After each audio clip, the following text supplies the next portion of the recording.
October 1 तारिख नुआ नियम लागू होगा जाऊँगी जहाँ आपण मैंने समस्ते जाणी रखा निहाती जरूरी। तेज पैन कार्ड ठार आरंभ कर आधार कार्ड एलपीजी सिलिंडर एमती कि पेंशन जाए ता छड़ा रेलवे टिकेट रे समस्त नुआ नियम जार सीधा प्रभाव आपण पकाइब। भिडियो रे जानिबा नुआ नियम गुड़िक कौन रही पूर्व भिडियो को लाइक करूँ सब्सक्राइब करना एवं सब्सक्राइब कर पाखर घंटी चिन्ह को दबाई दिंतु। प्रथम तो रही एलपीजी सिलिंडर मूल्य संशोधन।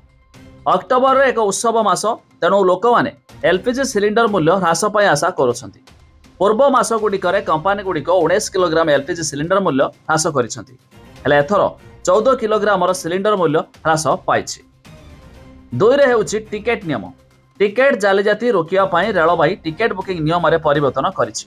तबे 1 अक्टोबर 2025 रु लागू हेबाकु थिबा एही नियम गुड़िक टिकेट काउंटर खोलिबार 15 मिनिट मध्य टिकेट बुक करने को अनुमति देव। वर्तमान यह नियम केवल तत्काल टिकेट बुकिंग पर प्रযোज्य हेब। 3 रे यूपीआई संबंधित परिवर्तन। अक्टोबर 1 रु यूपीआई अर्थात यूनिफाइड पेमेंट इंटरफेस किसी प्रमुख नियम परिवर्तन हेब। एनपीसीआई द्वारा जारी करा जायथिबा नूतन नियम फोनपे, गूगल पे एवं पेटीएम भली आप पर प्रभाव पकाइब।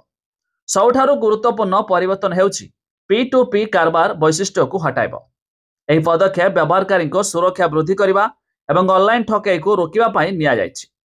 यार अर्थ होउछि 1 अक्टोबर 2025 रु आपण आ यूपीआई एप्स रे परस्पर को सीधा सड़क टंका पठाइबार विकल्प व्यवहार करि पारिबे नाही। 4 रे पेंशन संबंधित परिवर्तन। अक्टोबर 1 2025 रु एनपीएस अर्थात जातीय पेंशन सिस्टम रे बड़ परिवर्तन हेबाकु जाउछि।